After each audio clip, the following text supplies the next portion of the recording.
এইবার একটা ইরেগুলারিটির কথা বলি। ইরেগুলারিটি, হ্যাঁ, বিল্ডিং আমরা চাই অবশ্যই সুন্দর হবে, দেখতে যেন সুন্দর হয়, হ্যাঁ, কিন্তু এর সাথে কিন্তু আবার একটু আড়াআড়ি আছে ভূমিকম্পের। যত জটিল ডিসিপ্লিন হবে, এই যে বিল্ডিং প্ল্যান হবে, ভূমিকম্পে তত বেশি ক্ষতি করবে। আর যত সিম্পল হবে, একটি সরল সহজ সাধারণ মানুষকে কেউ ক্ষতি করতে পারবে না, ঠিক আছে। আলটিমেটলি সে কিন্তু মানে ঘটনা এরকম আর কি। ভূমিকম্পে আমাদের একটা বিল্ডিং যদি সিমেট্রিক্যাল হয়, অর্থাৎ আমি একটা লাইন টানলাম, মাঝখানে বাম পাশ ডান পাশ যদি একই রকমের হয়, মানে এটা সিমেট্রিক্যাল। সিম্পল যদি হয়, অর্থাৎ আমার আয়তক্ষেত্রের মতো বা বর্গক্ষেত্রের মতো এরকম যদি হয়, তাহলে এটা ভালো। এই যে এখানে ছবি বিষয়গুলো নাই, পরে দেখাবো না। কিন্তু বাস্তবে তো আমরা এত সিম্পল বিল্ডিং এ পছন্দ করি না। আমরা চাই যে আর্কিটেকচারাল বিউটি, হ্যাঁ, তো যার ফলে আমরা কিন্তু কিছু সমস্যার সৃষ্টি করে ফেলি, হ্যাঁ। যেমন ধরেন এই যে এখানে দেখা যাচ্ছে এই বিল্ডিংটা, হ্যাঁ, এই বিল্ডিংটার নিচের তলাটা খালি রাখা হয়েছে। খালি আমরা রাখতেই পারি, কারণ হচ্ছে যে আমাদের এখানে গ্যারেজ দরকার, তাই না, আমরা গাড়ি রাখি। কিন্তু এইখানে খালি রাখলেই কিন্তু ভূমিকম্পে এই তলাটা আগে ভাঙবে, কারণ এই তলাটার স্টিফনেস কমে যাচ্ছে, উপরের দিকে প্রচুর দেওয়াল হওয়ার কারণে স্টিফনেস বেড়ে যাচ্ছে। তাহলে কি আমরা গ্যারেজ রাখবো না? অবশ্যই রাখতে পারি, কিন্তু সেটার জন্য স্পেশাল মানে মেজার নিতে হবে। আমি জাস্ট চিন্তা করলাম যে খালি রেখে দিব, তাহলে হবে না। খালি রাখবো, কিন্তু সেটার জন্য আমাকে স্পেশাল ডিজাইন করতে হবে, স্পেশাল ব্যবস্থা নিতে হবে। এই যে এই একটা বিল্ডিং, এই যে হঠাৎ করে কিন্তু এখানে নাই, হ্যাঁ, তো এরকম যদি হঠাৎ করে নাই হয়, সেটা কিন্তু এক ধরনের ইরেগুলারিটি। আমাদের সৌন্দর্যের জন্য আমরা করতেই পারি, সেই ক্ষেত্রে আমাদেরকে ব্যবস্থা নিতে হবে। কিন্তু এই জিনিসগুলো কিন্তু আসলে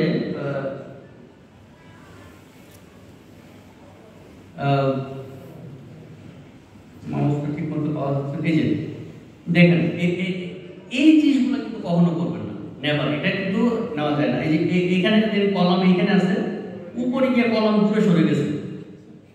আপনারা ভাবতেছেন যে এটা অবাস্তব ব্যাপার, না, বাস্তব। আমি প্রচুর দেখছি এরকম কাণ্ড করেছে অনেকে, হ্যাঁ, অজ্ঞতাবশত করেছে, হ্যাঁ, এটা করার দরকার নাই। অনেক বড় বিল্ডিং, হ্যাঁ, এগুলো ভূমিকম্পে বেশি ক্ষতি হয়। অনেক লম্বা বিল্ডিং, এগুলো বিল্ডিং এর ক্ষতি হয় বেশি, কিংবা অনেক উঁচু কিন্তু চিকন বিল্ডিং, এগুলো ক্ষতিগ্রস্ত হয় বেশি।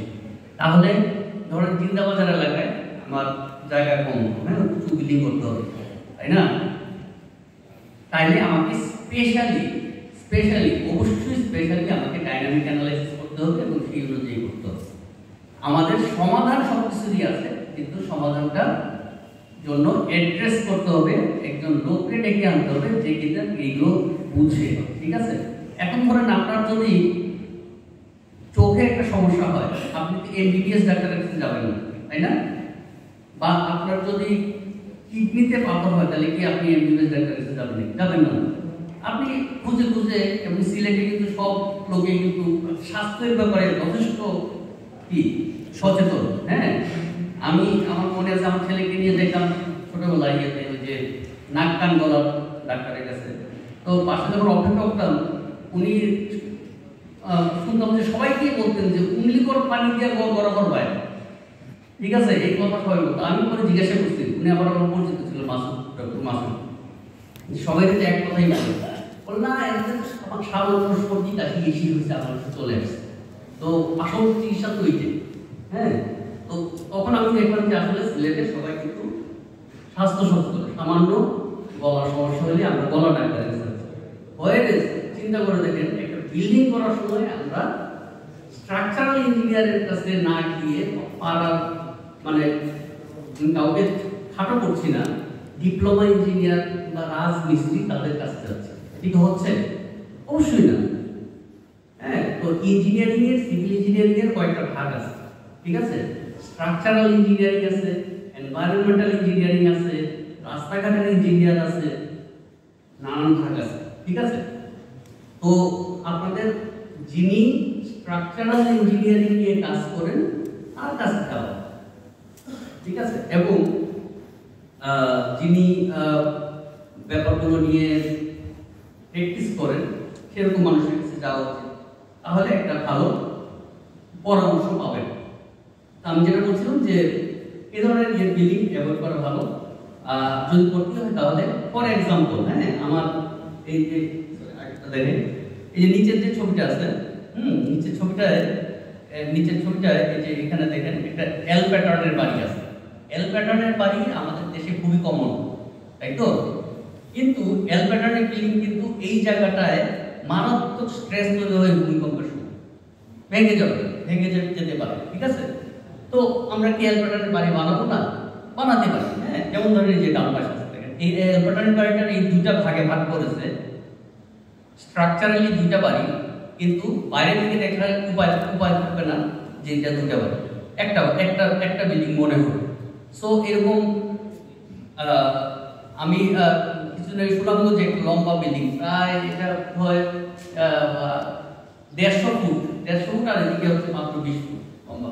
বাজারে যেহেতু জায়গা কম, তো সেইটা 3 খণ্ডে বিভক্ত করে ডিজাইন করেছে, হ্যাঁ। কিন্তু বোঝার উপায় নেই যে 3টা বিল্ডিং, একটা বিল্ডিং, হ্যাঁ। সো ভূমিকম্প যদি হয় তাহলে পুরো জিনিসটা নিয়ে ঝামেলা হবে। যদি হয় তাহলে একটা খণ্ডে ক্ষতিগ্রস্ত হলো, বাকিগুলো টিকে যাবে। আর যখন ছোট ছোট অংশ হবে তখন কোনটারই তেমন কোনো ক্ষতি হবে। তো এই যে এরকম সবকিছুরই কিন্তু সমাধান আছে। এখানেও বিভিন্ন রকমের বিল্ডিং যেগুলো ইরেগুলারিটি দেখানো আছে। দেখেন যে ডান পাশে যে ছবিটা, যে এই ছবিটা, হ্যাঁ, মারাত্মক ব্যাপার, হ্যাঁ। এই যে আমরা দেখেন যে এইখানে হচ্ছে কলামগুলো আছে, এইখানে কিন্তু কলাম কন্টিনিউ করে নাই। আমি এরকম দেখেছি, আপনি সিলেট শহরে দেখেছি, এবং মান্যগণ্য লোকেরাই কিন্তু এটা তাদের বিল্ডিংয়ে একটা তলায় এরকম একটা অডিটোরিয়াম বানাবে, সেই জন্য এখানে কলামটা বাদ দিয়ে আর উপরে তলা থেকে আবার কলাম কন্টিনিউ করেছে, হ্যাঁ। তো এইগুলো কিন্তু হয় না, এগুলো মানে ভূমিকম্পে খুবই খারাপ অবস্থা, তো এইগুলো করা ঠিক না। এই দেখেন মানে এই ধরনের স্ল্যান্টার বিল্ডিং এগুলো কিন্তু মানে ঠিক আছে সম্ভাবনা কম। এখানে আমি একটু ছবি দেখানোর চেষ্টা করেছি। দেখেন এই যে এই মেয়েটা যে দোল খাইতেছে, হ্যাঁ, সে একটু কর্নারের সাইডে মানে বসছে আর কি, হ্যাঁ। যার ফলে কি হচ্ছে, সে কিন্তু সরাসরি দোল খাইতেছে না, এরকম করে এই টর্শন হইতেছে, টর্শন বলে আমাদের ভাষায় টর্শন বলে, এরকম করে ঘুরতেছে, হ্যাঁ। একইভাবে আমরা যদি মানে এটা উপরে ছবিটা দেখেন, একটা বিল্ডিং এর এক পাশে লিফট কোড, ঠিক আছে, আর ওই পাশে কিন্তু লিফট কোড নাই। তো ভূমিকম্পে কি হবে, এইটা হচ্ছে ভারী হয়ে গেল, এই জায়গাটা ভারী হয়ে গেল, তখন এই জায়গাটা নড়বে কম, এই জায়গাটা নড়বে বেশি, এই যে এরকম, যার ফলে কি হবে, ভাঙবে, ঠিক আছে। এটাকে বলে টর্শনের কারণে ভাঙবে। তো এটার জন্য চেষ্টা করতে হয় যে আমাদের এই পুরো বিল্ডিংটা দিয়ে যেন স্টিফনেস বলে এটাকে, হ্যাঁ, যেন একটা সিমেট্রিক্যাল হয়। ধরেন আমরা যদি এই যে এই ইয়েটা, এই লিফটের জায়গাটা, সিঁড়ির জায়গাটা যদি মাঝখানে দিতাম তাহলে কিন্তু এই সমস্যাটা হইতো না, হ্যাঁ। আর যদি আমাকে দিতেই হয়, কারণ আমার তো আর্কিটেকচারাল কারণে দিতে হতেই পারে, সেই ক্ষেত্রে আমার এই সাইডে কি মানে অন্য কিছু ব্যবস্থা হয়তো করতে হতো, একটা ছোট শেয়ার ওয়াল দিতে হতো, হ্যাঁ। শেয়ার ওয়াল বলতে যে কংক্রিটের দেয়াল সেটা দিতে হতো। এগুলো কিন্তু মানে সবকিছুরই কিন্তু আবার ব্যবস্থাও আছে, যেরকম অব্যবস্থা সেরকম ব্যবস্থাও আছে সেটা, ঠিক আছে। তো অ্যাভয়েড করতে পারলে ভালো, অ্যাভয়েড যদি না করা যায় তাহলে সেটার ব্যবস্থা করতে হবে। এই যে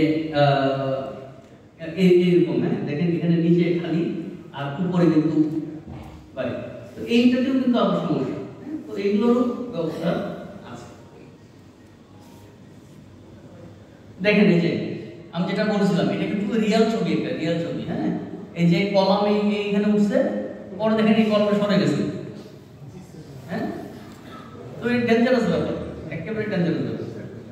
তো এখানে দেখেন চিকন কলাম উপরে গিয়ে মোটা হয়ে গেছে। হ্যাঁ, তো আমরা সাধারণত কি করি, নিচে মোটা দিই না, কারণ লোডটা বেশি কোথায়, নিচে না, তাহলে মোটা তো নিচে হওয়া উচিত লজিক্যালি, এটা হচ্ছে উল্টা। তো এরকম দেখেন এই যে এই বিল্ডিংটা যে করতেছে তার তো টাকা পয়সার অভাব আছে বলে মনে হয় না, কিন্তু তার যেটা সমস্যা সেটা হচ্ছে যে হয়তোবা ভালো ইঞ্জিনিয়ারের সাথে আলাপ করে নাই, আদৌ কোনো ইঞ্জিনিয়ার ডাকছে নাকি আমি জানি না, তো এরকম ঘটছে। তো আরেকটা সমস্যা আমি আপনাদের বলি, পরেও আবার বলবো, সেটা হচ্ছে এই যে ইয়েটা দেখেন এইখানে কোনো রকমের বিম নাই, এই যে বিম, এটার বলে বিম উপরে, ঠিক আছে? তো আপনার যে টেবিল আছে সব টেবিলে দেখবেন যে টেবিলের পায়া সাথে কিন্তু এইরকম একটা থাকে না, এটা কি বলে, এটারে কি জানি বলে, আচ্ছা। তো ওটা কেন দেয়, কারণ ধরেন বাচ্চারা, হ্যাঁ বাচ্চারা কি করে এটা ঢাকায় না খেলার সময়, হ্যাঁ তখন কিন্তু এটা যদি না থাকে তাহলে কিন্তু ওই যে ভাঙিয়ে দিতে পারে। তো এরকম কিন্তু আপনার এখানে কলাম আছে, কলামটা সরাসরি গিয়ে ছাদের মধ্যে লেগে গেছে, এই জিনিস নাই, হ্যাঁ তখন এটাও তো উপর থেকে আল্লাহ না করুক উপর থেকে লোড করতে আসলে কোনো সমস্যা হবে না, কিন্তু যখনই সাইড থেকে ভূমিকম্প মানে হচ্ছে সাইড থেকে ধাক্কা, সাইড থেকে ল্যাটারাল লোড, হ্যাঁ ল্যাটারাল লোড যখনই আসবে তখন কিন্তু এটা ভাঙবে। সো দয়া করে, দেখতে সুন্দর আমি স্বীকার করি, দেখতে খুবই সুন্দর, এরকম এটাকে বলে ফ্ল্যাট প্লেট অথবা ফ্ল্যাট স্ল্যাব, হ্যাঁ তো বিম ছাড়া কোনো বিল্ডিং আপনারা বানাবেন না, ঠিক আছে? আমার কাছে অনেক সময় ক্লায়েন্টরা বলে যে আমাকে এরকম এই টাইপের একটা বিল্ডিং করে দেন, তখন আমি বোঝানোর চেষ্টা করি যে না করা ভালো।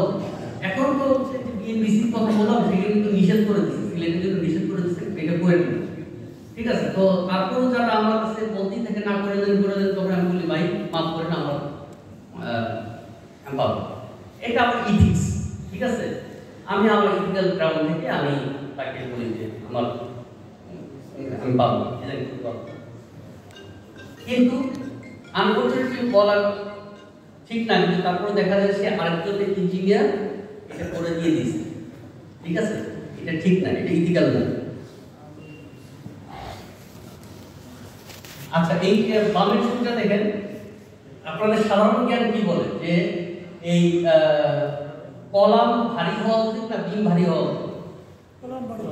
কলাম, তাই না? এটাকে আমরা বলি যে স্ট্রং কলাম উইক বিম থিওরি, স্ট্রং কলাম উইক বিম থিওরি। কিন্তু আমাদের প্রায় অনেক সময় দেখা যায় যে অনেক দূরে দূরে কলাম দিই, যার ফলে বিমটা হয়ে যায় অনেক ভারী, তাহলে ছোট কলাম ভারী বিম, সেটা কিন্তু ভূমিকম্পে কি হবে, কলামটা আগে ভাঙবে, মানে আপনার যখন পানির স্রোত আসে ভাঙে কোন জায়গাটা, বাঁধের কোন জায়গাটা ভাঙে, দুর্বল জায়গাটা ভাঙে, তাই না? তো আমার ভূমিকম্পের সময় যখন দেখবেন যে কলামটা দুর্বল হয়ে যাচ্ছে, কলামটা আগে ভাঙবে, আর কলাম ভাঙলে তো বিল্ডিংই ফেল, তাই না?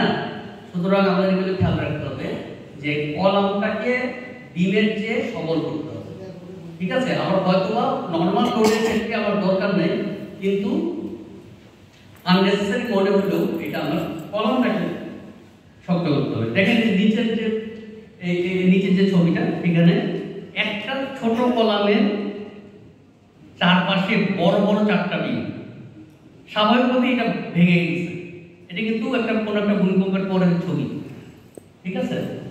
এই আরেকটা জিনিস বলেছিলাম যে ওই যে আমরা যে একদম কাছাকাছি বাড়ি বানাই, হ্যাঁ জায়গা ছাড়তে চাই না, এটাকে বলে পাউন্ডিং ইফেক্ট।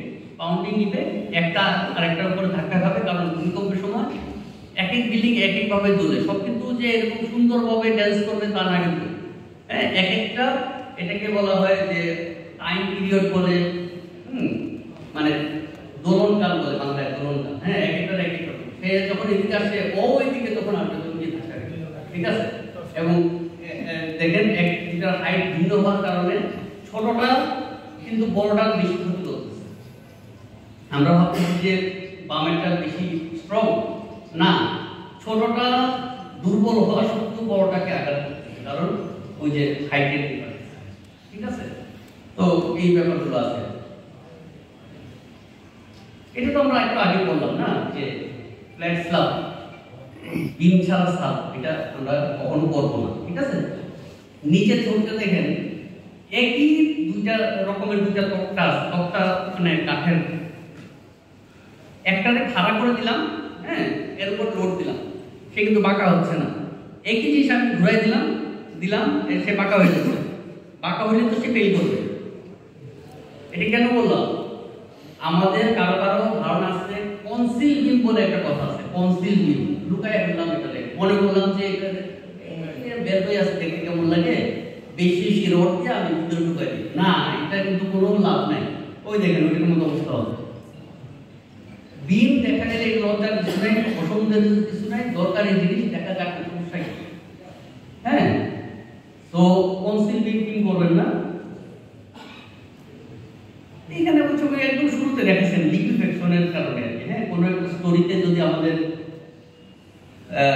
সাধারণত নিচের তলায় হয়, হ্যাঁ, নিচের তলায় গ্যারেজ বা খালি জায়গায় যদি থাকে তাহলে ভাঙে, এটা একটা এক্সাম্পল আর কি। আর একদম ডান পাশের ছবিটা আমরা ইন্টারেস্টিং দেখেন, এটা ডান পাশের ছবিটা এই মাঝখানে ভাঙছে, হ্যাঁ, মাঝখানে ভাঙার কারণ হলো যে এখানে সুপার শপ ছিল বা সামথিং ছিল, যে সেখানে বিশাল এলাকায় কোনো মানে বিল্ডিং এর ভিতরে কোনো দেওয়াল নাই, খোলা জায়গা, আবার উপরে ফ্ল্যাট ছিল, নিচে অফিস ছিল, তার মানে মাঝখানের জায়গাটার মধ্যে স্টিফনেস কমে গেছে, ঠিক আছে?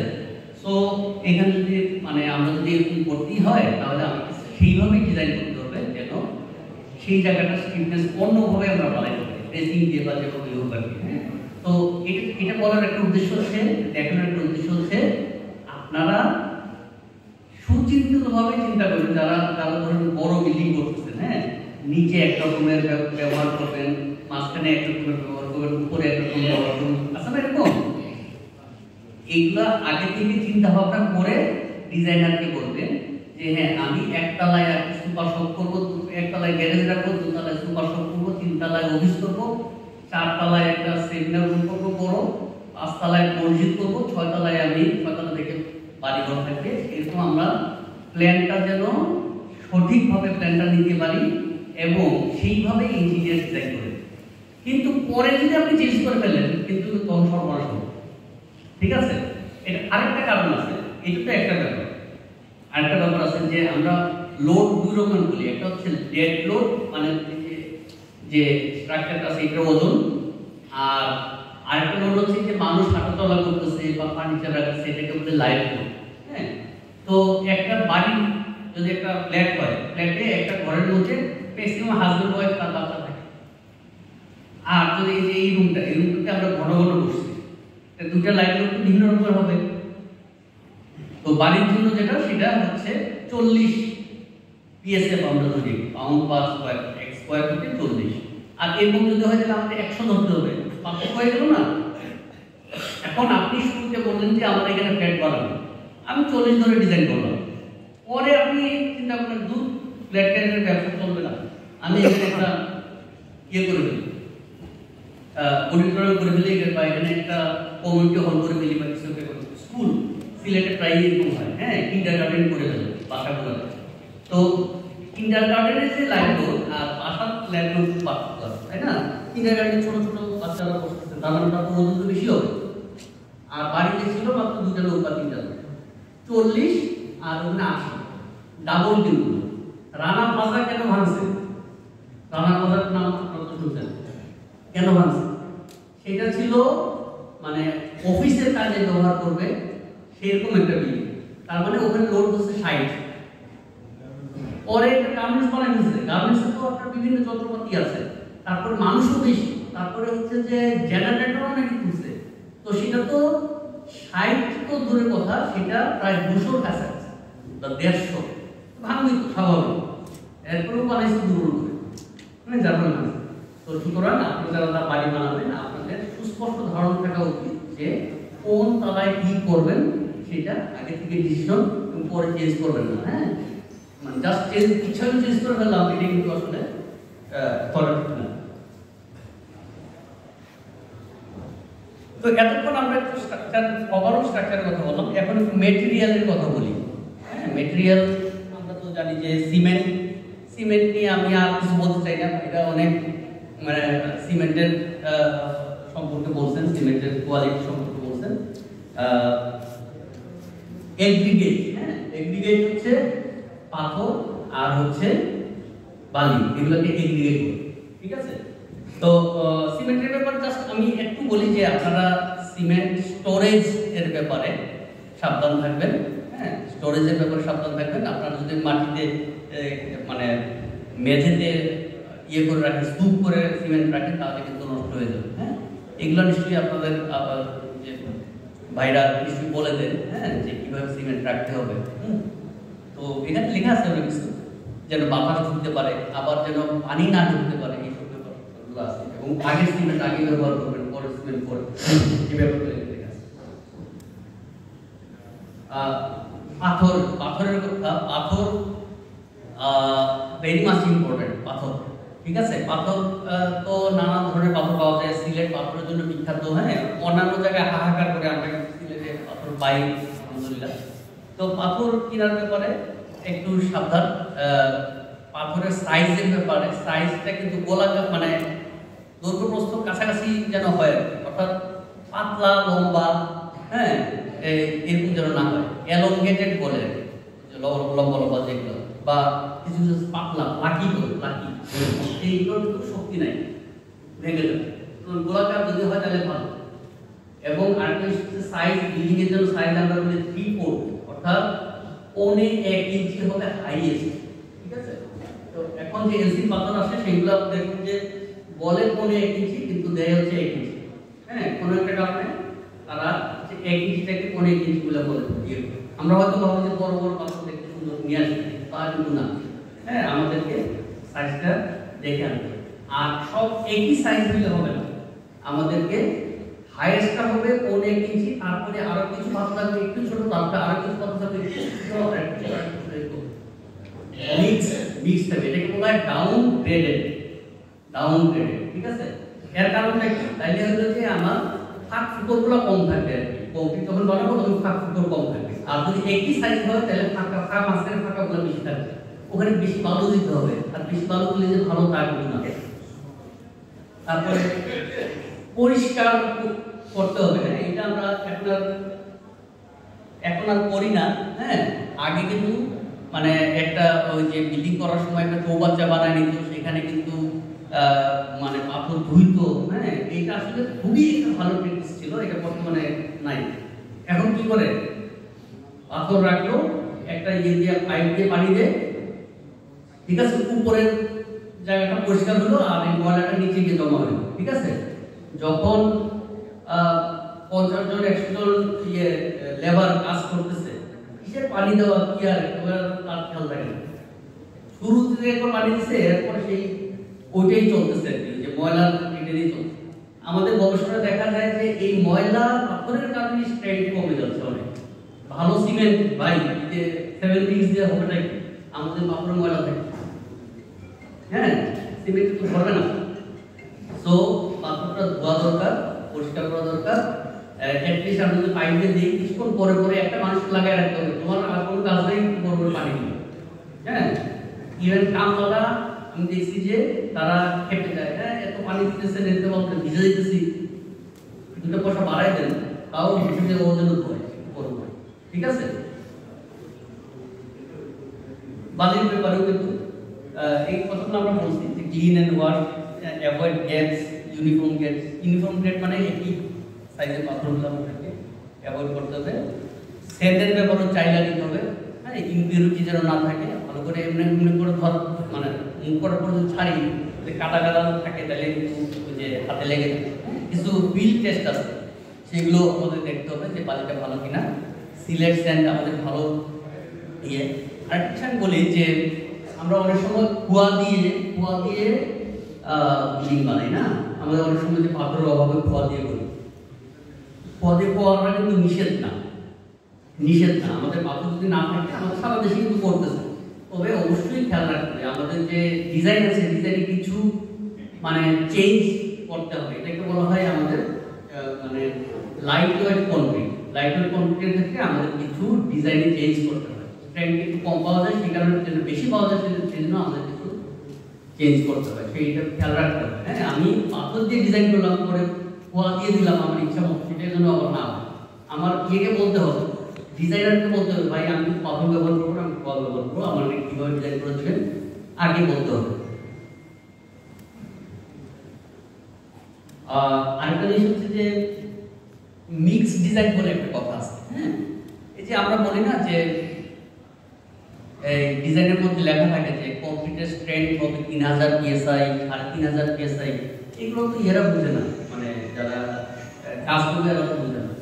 ওরা জিজ্ঞাসা করে ভাই কয়টা পাথর দেবো, কয়টা সিমেন্ট দেবো, কয়টা বালু দেবো।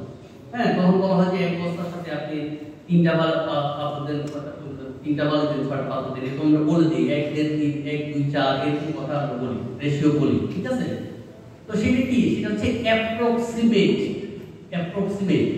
এখন আপনি আজকে বাজারে যে পাথরটা পাইছেন, হ্যাঁ, সেইটা কতটুকু স্ট্রেংথ দিবে সেটা তো আপনার জানা নাই আসলে।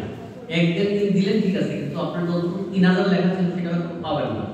সেটার জন্য কিছু ক্যালকুলেশন আছে, যে আমার যে পাথরটা আমি এনেছি, যে বালিটা আমি এনেছি, বা যে সিমেন্টটা আমি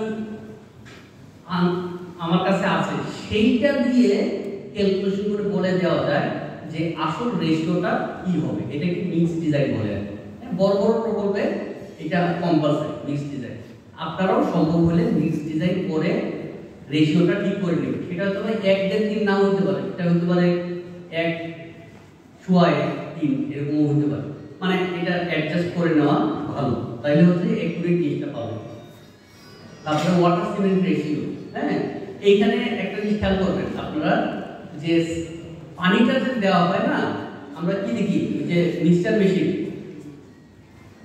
মেশিন যখন চলতে থাকে তখন কাছে যে মেশিনের লোকটা থাকে সে কি করে, বালতি থেকে পাল্প সরিয়ে দিয়ে একটা ড্রাম থেকে পানি ঢালতে থাকে, এমনি করে পানি ঢালতে থাকে, ঠিক আছে না। তার পছন্দ মতো যখন মনে হবে তখন ওকে, কিন্তু এটা কিন্তু ঠিক না। হ্যাঁ, এটা ঠিক না। এটা নির্দিষ্ট ক্যালকুলেশন আছে, আমার স্ট্রেংথ যথার্থ পাওয়ার জন্য কতটুকু মানে কংক্রিট কতটুকু পানি দিতে হবে সেটা ক্যালকুলেশন আছে। ইঞ্জিনিয়ারের কাছে এগুলো জায়গা দিতে হবে, সেই অনুযায়ী দিতে হবে। ওই রাজমিস্ত্রির বা মেশিন ম্যানের মর্জি মতো হইলে হবে না। তারা চাইবে কি একটু ঢেল ঢেলা যেন হয় কংক্রিটটা, তাহলে কি হবে যে একটু মানে দিতে সুবিধা হবে। হ্যাঁ, কিন্তু স্ট্রেংথ কমে যাবে, ঠিক আছে। তাই অপটিমাম পানি কতটুকু লাগবে এটা ওয়াটার সিমেন্ট রেশিও বলে। সেই ওয়াটার সিমেন্ট রেশিওটা আমাদেরকে একটু মানে খেয়াল করে করতে হবে। এই যে এখানে ওই যে মেশিন, মিক্সচার মেশিন, হ্যাঁ, মিক্সচার মেশিন আমাদের অনেক সময় যে হপার ব্যবহার করলে ভালো। হপারের মধ্যে আমি সিমেন্ট, বালি, পাথর সব একসাথে দেওয়ার পরে আমি যদি উপরে তুলে তারপরে মেশিন চালাই, তাহলে ভালো একটা হিসাব থাকে আর কি। নাইলে দেখা যায় যে এত হুড়াহুড়ি হয়, দেখা যায় যে ভুল হয়ে যায়। হ্যাঁ, দেওয়ার কথা 3টা বালু, গিয়ে বসে 4টা বালু, দেওয়ার কথা 6টা পাথর, 3টা পাথর, এরকম অনেক সময় ভুল হয়। তো এগুলো ব্যবহার করা ভালো। আরেকটা জিনিস আমি বলি, সেটা হচ্ছে যে কংক্রিট যখন মাথায় করে নিয়ে ঢালে, ঠিক আছে, ওই কামলাটা যেটা করে কষ্ট কম হওয়ার জন্য মাথার উপর থেকে এমনি ঢেলে দেয়, ঠিক আছে। তো যার ফলে এটাতে সমস্যা যেটা হয় যে সেন্ট্রিফিউগেশন বলে, পাথরগুলো যত ভারী সেগুলো নিচের দিকে পড়ে আর মশলাটার উপর দিকে ভাসে যায়, তাহলে কি হবে, স্ট্রেংথ পাবে না। সুতরাং এটা মাথার উপর থেকে হাঁটু কাছে নিয়ে তারপরে, ঠিক আছে। যদি রাজি না হয় তখন একদিন যাওয়া কোনো মানুষের দেখি, ঠিক আছে, বাড়ি আপনার, হ্যাঁ, সুতরাং আপনার কথা শুনতে হবে, কিন্তু এটা আগে আপনার জানতে হবে যে আসলে কিভাবে করা উচিত। আর যদি ইয়া হয় সুবিধা থাকে তাহলে এরকম যে নিচে আসতে যায় ওই যে শুট বলে, শুট, হ্যাঁ, এটার মাধ্যমে ঢালা যায় একদম নিচু করে। কাস্টিং সম্পর্কে এখানে বলা হচ্ছে যে ভাইব্রেশনের ব্যাপারটা, ভাইব্রেশন করা উচিত। হ্যাঁ, ভাইব্রেশন না করলে ভিতরে ফাঁকা থাকে, বাতাস থাকে, তার ফলে এটা ফাঁকা হয়, কম্পিউটার স্ট্রেংথ কমে যায়। ভাইব্রেশন করা উচিত, তাহলে কম্প্রেশনটা ভালো হয়। কিন্তু কিন্তু আবার ওভার ভাইব্রেশন করা যাবে না। বেশি ভাইব্রেশন করলে আবার সব বড় বড় পাথর নিচে চলে যাবে, উপর দিকে পানি বসে যাবে। তো ওইটা সো ভাইব্রেশনের ব্যাপারে সাবধান। হ্যাঁ, এক্সপার্ট লোকদের দিয়ে ভাইব্রেশন করাতে হবে যেন মানে, এবং দুই লেয়ারে যদি আমরা কংক্রিট দিই তাহলে ভাইব্রেশনের যে নজলটা আছে সেই নজলটা পুরোনো লেয়ারের ভিতরে ঢুকছে কিনা, কতটুকু ঢুকছে, এগুলো তো অভিজ্ঞ লোকদের দিয়ে করাইতে হয়। আরেকটা জিনিস হচ্ছে যে কারেন্টের উপর ভরসা করবেন না। কারেন্ট তো আছেই, সাথে হচ্ছে আপনার ডিজেল ভাইব্রেটর রাখবেন। Diesel vibrator by chance current চলে গেল, তখন আপনি কংক্রিট হাসবেন, কখন কারেন্ট আসবে, তখন আপনি ভাইব্রেশন করবেন, তখন in the mean time already concrete জমে যাচ্ছে, তখন ভাইব্রেশন করলে এটা আরো উল্টাটা হবে, ক্ষতি হবে। সুতরাং